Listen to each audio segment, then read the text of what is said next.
Assalamualaikum warahmatullahi wabarakatuh. Selamat siang dan sahabat bahasa dan sastra, kita bertemu kembali dalam program Siniar Balai Bahasa Yogyakarta.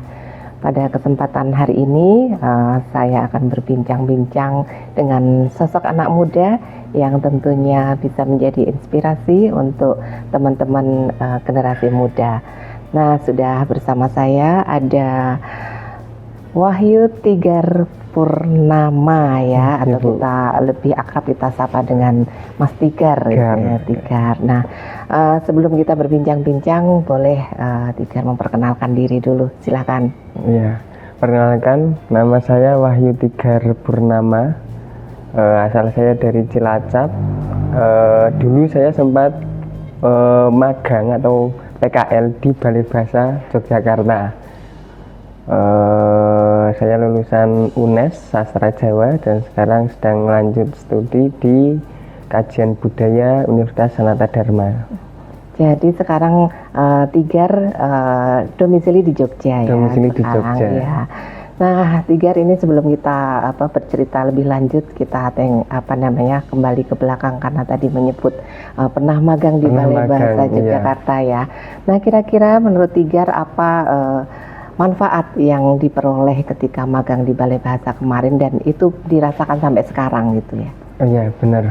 Manfaat yang saya peroleh ketika saya selesai magang itu ya Bu, itu yang pertama jelas saya mendapatkan relasi, di mana bidang saya sastra itu saya mendapat relasi banyak dari Balai Bahasa, kemudian juga beberapa bacaan referensi yang ada di perpustakaan Balai Bahasa Yogyakarta. Dan ini Bu, perpustakaan Balai Bahasa Yogyakarta itu juga mendukung pada penulisan skripsi saya S1. Ya karena memang koleksi di perpustakaan banyak sekali ya. Terus apa saja yang dirasakan oleh Tigar ya? Mungkin ada sesuatu yang akhirnya menggerakkan hati Tigar untuk berkarya lebih lanjut, karena sekarang ini sudah ada karya-karya Tigar dibawa ke sini ya. Dan saya lihat tadi juga ini tahun terbitnya setelah magang. Mungkin ini juga ada pengaruhnya dengan manfaat ketika magang dan sampai ada proses kreatif yang sekarang menghasilkan karya ya untuk Tigar sendiri. Silakan. Alhamdulillah ya Bu. Terkait proses kreatif saya, khususnya yang ada kaitannya dengan Balai Bahasa ini, yang pertama adalah di buku yang pertama ini, yang puisi Pupa-Pupa Jegur, itu salah satu hal yang mendorong saya sehingga saya mantap untuk menerbitkannya adalah ketika suatu hari di perpustakaan Balai Bahasa Yogyakarta itu saya membaca buku-buku, kemudian saya mendapatkan satu nama tokoh yaitu Ahmad Tohari. Itu sastrawan terkenal dari Banyumas yang menulis Ronggeng Dukuh Paruk. Nah, di situ saya berkenalan dengan karya-karyanya, kemudian saya tertarik dan fokus pada satu buku kamus yang ia terbitkan, yang ia buat, yaitu kamusnya bahasa Banyumasan. Nah, kebetulan saya kan berasal dari Cilacap, tetangganya Banyumas ya. Itu saya baca-baca, kemudian saya menemukan salah satu gap di kamus itu, yang mana kosakata yang ada di kamus itu tidak mewakili semuanya. Semuanya dalam ini khususnya di Cilacap, bahasa sehari-hari saya di Cilacap. Padahal Ahmad Tohari menuliskannya bahasa Banyumasan, ya sudah meliputi Cilacap, Purbalingga ya dan sekitarnya itu, sekitar Banyumas Raya. Nah, ada beberapa kata yang itu tidak masuk di kamus itu. Kemudian saya berpikir, ini gimana ya? Kalau saya buat kamus ulang terlalu berat karena belum kapasitasnya. Terus kebetulan saya waktu itu juga sudah mulai menulis hingga selesai magang. Lewat karya saya akan mengarsipkan kata itu. Ya. Jadi dari situ ya akhirnya menjadi titik balik ya Tigar untuk membuat karya lebih dengan kondisi yang dari bacaan itu kemudian bacaan. akhirnya melahirkan atau mendorong pemikiran untuk menulis kembali ya. Iya. Nah, Tigar, ini sebelum ke buku ini ya, tentunya ini sudah proses panjang sebelumnya ya, karena tadi Tigar bercerita bahwa pernah menulis juga sebelumnya ya. Itu dalam bentuk apa? Dulu dalam bentuk diary. Artinya untuk diri sendiri ya. Untuk itu diri ya. sendiri. Terus, kalau tulisan yang dipublikasi juga sudah ya? Sudah. Ada beberapa itu di Kalawarti Pagagan, ada puisi juga berbahasa Ngapak tentunya. Kemudian di kurungbuka.com itu cerpen. Terus ada tadi nanti di buku berikutnya antologi itu cerpen juga. Itu menggunakan bahasa apa tulisan-tulisan Tigar? Karena kalau melihat dari latar belakang pendidikan sastra Jawa ya, nah mungkin ada tulisan-tulisan yang memakai bahasa Jawa juga ya. Ya, untuk di buku Pupak-Pupak Jegur itu full bahasa Ngapak dan terjemahan Indonesia, tapi embrionya dari Ngapak. Berarti dua bahasa ya buku itu ya, dua bahasa ya. Kemudian genre apa yang dituliskan atau selain tadi ada cerpen ya, kemudian mungkin ada puisi atau novel, semua ingin dilakukan. Harapannya ingin semua. Nah, ini Tigar mulai suka menulis itu dari kapan kalau boleh cerita? Saya suka menulis itu dari semester 4. Sudah kuliah ya. Sudah kuliah. Kemudian ketika keinginan ya, kita punya keinginan, pasti tentu kita juga ingin belajar. Nah, Tigar belajar menulis, mungkin ada sosok yang menjadi panutan atau mendampingi selama proses belajar menulis itu? Oh iya, kalau patron saya Seno Gumira Aji Dharma, tapi berkat Balai Bahasa ini juga saya mendapatkan teman partner dalam menulis. Salah satunya ya lahirnya buku puisi Pupak-Pupak Jegur itu juga berkat relasi yang saya dapatkan dari Balai Bahasa. Luar biasa ya, berarti ya, artinya mungkin Balai Bahasa punya tempat tersendiri di hati Tigar ya, karena dalam proses berkreatif itu ternyata ketika masuk Balai Bahasa membuka jalan atau menjadi pintu pintu masuk untuk berkenalan dengan orang-orang yang akhirnya bertemu di dunia yang sama ya, circle sastra ya. Lalu bagaimana sekarang ini hubungan relasi dengan orang-orang yang sudah selama ini bersama dengan Tigar, artinya itu membawa pengaruh dalam proses kreatif Tigar ke depan tentunya. Ya, boleh saya menyebutkan nama? Boleh. Salah satu tokoh yang berpengaruh terhadap kepenulisan saya adalah Pak Yohanes Adi Satyoko. Berkenalan dengan beliau di Balai Bahasa juga, waktu itu di KKLP Literasi mengadakan kegiatan, kalau nggak salah, sastra bulan purnama waktu itu. Kemudian saya ikut, dan tentu saya masih sebagai peserta magang di situ. Dan berkenalan, terus saya ikut sanggar beliau, juga ikut ke sanggar Wiwitan, di situ berproses, dan beliau mungkin ya bagi saya mendapatkan satu keunikan dari saya, karena saya begitu bersemangat menggebu-gebu dengan Ngapak. Jadi membawa karakter tersendiri ya. Lah, hingga pada akhirnya beliau terus memberi saya referensi bacaan. Ini loh yang dari Ngapak, ini loh karyanya dari Ngapak, tokohnya ini, penulisnya ini. Salah satu nama yang beliau sebut adalah Turio Ragil Putro, lewat puisi itu yang sempat viral itu. Terus beberapa tokoh lain juga beliau berikan ke saya sebagai referensi bacaan, dan tahap tahap awal pengeditan buku Pupak-Pupak Jegur itu juga beliau. Jadi luar biasa ya pengaruhnya apa ketika masuk ke dunia yang sama dengan orang-orang hebat itu ya. Nah, Tigar sekarang mungkin boleh diceritakan tentang karyanya ini yang boleh mana dulu silahkan. Ya. Ini buku pertama saya kasih judul Pupak-Pupak Jegur. Kasih judul Pupak-Pupak Jegur. Ini saya ambil dari onomatope. Oke, disclaimer, ini saya awalnya itu sebagai kenangan rekaman kosakata saya ketika di Cilacap. Karena kegelisahan saya setelah membaca Kamus Ahmad Tohari itu, saya mencoba mengingat-ingat lagi. Nah, kemudian tercatulah judul ini adalah ketika kecil saya sering bermain di sungai. Ketika tangan gini kan cupak-cupak, kemudian terjun dari jembatan atau dari tebing. Ini kenangan waktu kecil ya jadinya ya. Iya betul.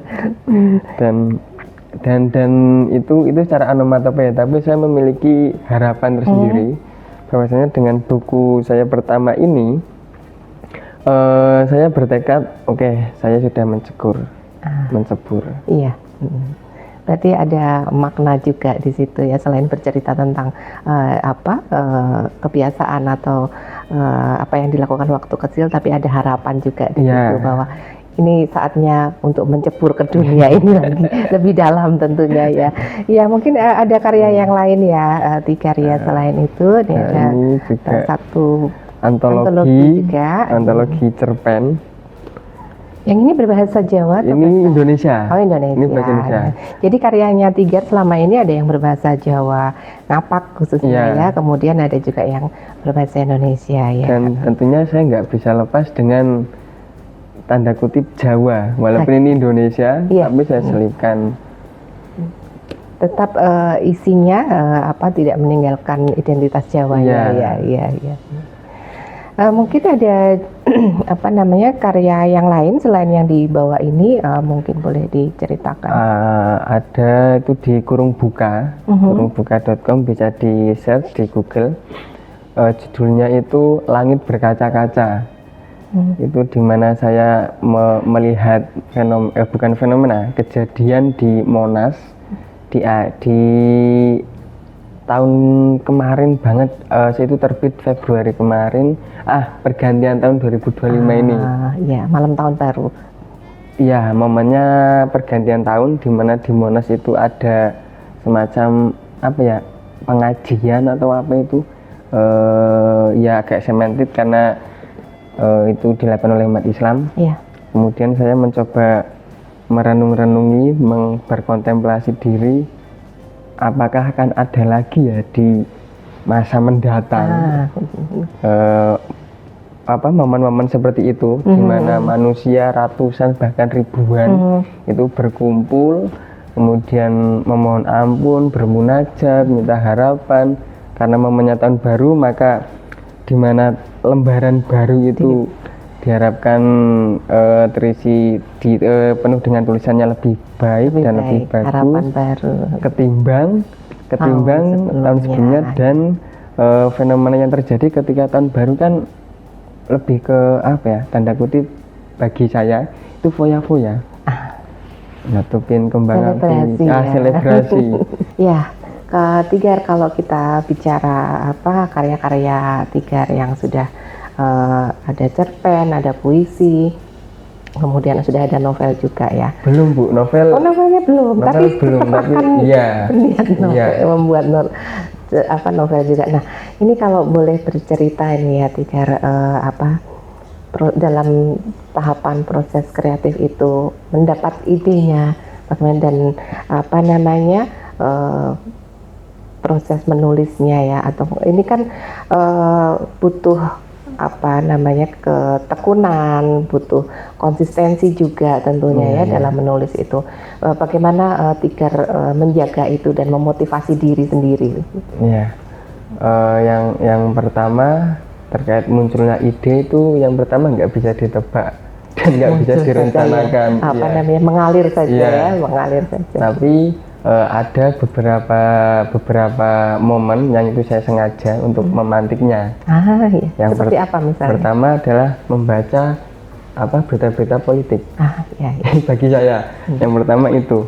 Kemudian yang kedua membaca berita-berita alam. Ada banjir, ada tsunami dan lain-lain. Itu juga ada beberapa judul ya, itu terinspirasi dari bencana alam di Pupak-Pupak Jegur itu. Terus yang ketiga adalah membaca karya-karya lama. Saya suka dengan Seno Gumira, dengan Sapardi, dengan itu siapa? Sutarji, Kaltumbari, terus yang Madura itu siapa?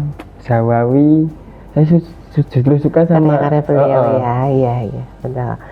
Ya memang kita sering mendengar ya, ketika orang yang menulis itu memang harus membaca dulu ya, karena dari situ modalnya, dan banyak membaca tentunya bisa memberikan referensi yang lebih ya, dan dari situ juga kita bisa mendapatkan inspirasi atau perenungan hal yang tadi kan Tigor juga bilang bahwa apa yang terjadi di sekeliling kita itu juga menjadi pelajaran ya, menjadi sesuatu yang kita harus renungkan kenapa terjadi dan apa penyebabnya gitu ya, itu menjadi perenungan kita bersama gitu. Nah, harapan ke depan Tigor ini ini sekarang kuliahnya di Sanata Dharma, Jogja. Jurusan apa tadi? Kajian budaya. Kajian budaya. Tentu ini juga menjadi pendorong atau penguat juga dalam karya-karya yang akan dihasilkan oleh Tigor ya, dengan latar belakang ilmu yang sekarang diambil tentang kajian budaya, karena sejatinya ketika kita dalam kehidupan itu tidak bisa lepas dari budaya tentunya ya. Betul. Nah, harapan Tigor ke depan ini ya terkait dengan studinya, kemudian dengan proses kreatifnya yang sekarang akhirnya menemukan dunia bersama-sama orang hebat itu kan akhirnya lebih memberikan warna ya, lebih memberikan semangat untuk Tigor sendiri untuk mewujudkan idenya menjadi satu karya. Nah, ke depan atau mungkin sekarang apa yang sudah disiapkan oleh Tigor untuk karya-karya ke depannya?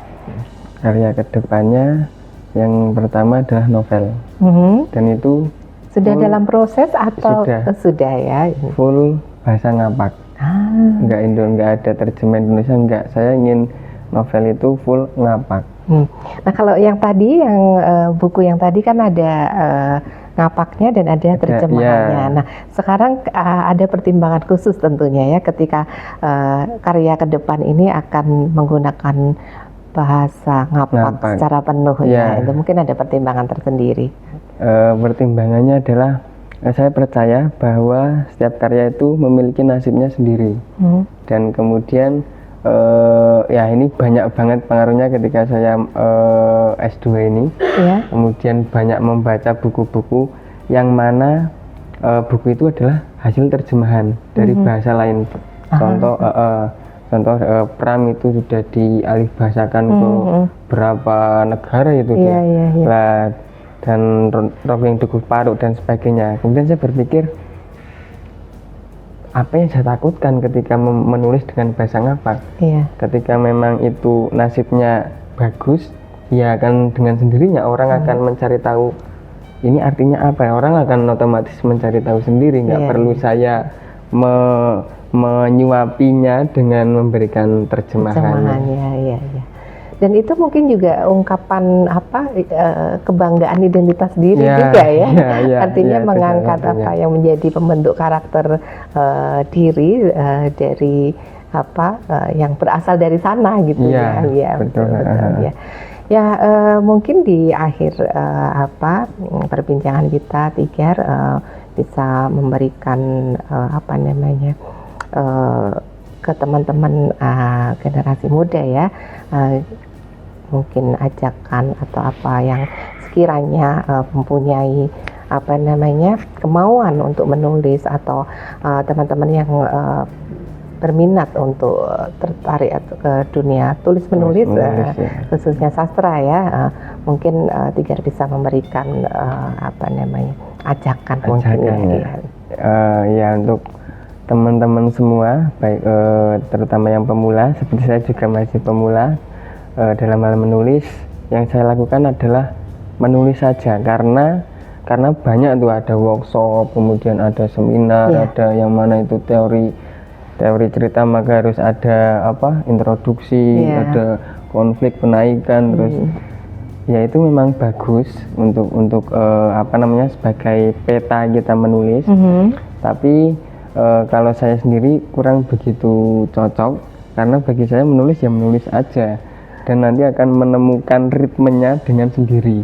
Nah, dimana kalau saya menggunakan metode satu, membaca ya, terutama yang berhubungan dengan sastra, karya sastra orang lain, karya sastra yang jadi masterpiece, kemudian yang viral dan sebagainya. Terus yang kedua adalah membaca fenomena di sekeliling. Ya, tadi saya sebutkan saya suka membaca berita politik, kemudian bencana alam. Terus yang ketiga, pembiasaan menulis. Biasakan saja menulis. Kadang ketika sudah membaca kemudian menulis, kok bahasaku nggak kayak yang itu ya, masih majasnya masih jelek ya. Itu nanti akan sampai pada tahap itu dengan sendirinya. Terasah sendiri ya nanti. Tetap harus konsisten berlatih dan tentu berguru ya. Karena setiap penulis saya kira mempunyai karakter sendiri, karakter kepenulisan tersendiri, kemudian kiblat sendiri juga. Jadi tentu kita harus belajar ya kayak gitu. Dan seorang penulis itu memang hebat karena membaca apapun ya, membaca situasi ataupun membaca teks atau apapun yang bisa menguatkan untuk kemampuan menulis itu sendiri. Betul, Ya, Tigar, terima kasih banyak sudah berbagi cerita kepada teman-teman generasi muda tentunya yang mempunyai ketertarikan untuk dunia tulis. Seperti tadi disampaikan oleh Tigar, tidak perlu berkecil hati, penting semangat ya, semangat dan terus belajar dan mencari lingkungan ya, atau mencari satu komunitas atau dunia yang memang bertemu dengan orang-orang yang satu frekuensi mungkin ya, satu frekuensi, satu dunia, dan itu akan menjadi guru yang terbaik untuk kita semua belajar di situ.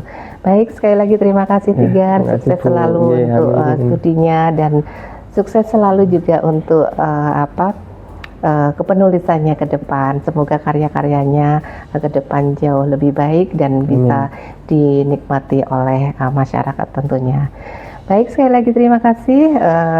Demikian episode Siniar Balai Bahasa pada kesempatan kali ini, dan kita akan bertemu kembali pada episode Siniar Balai Bahasa yang lain. Terima kasih. Wassalamualaikum warahmatullahi wabarakatuh.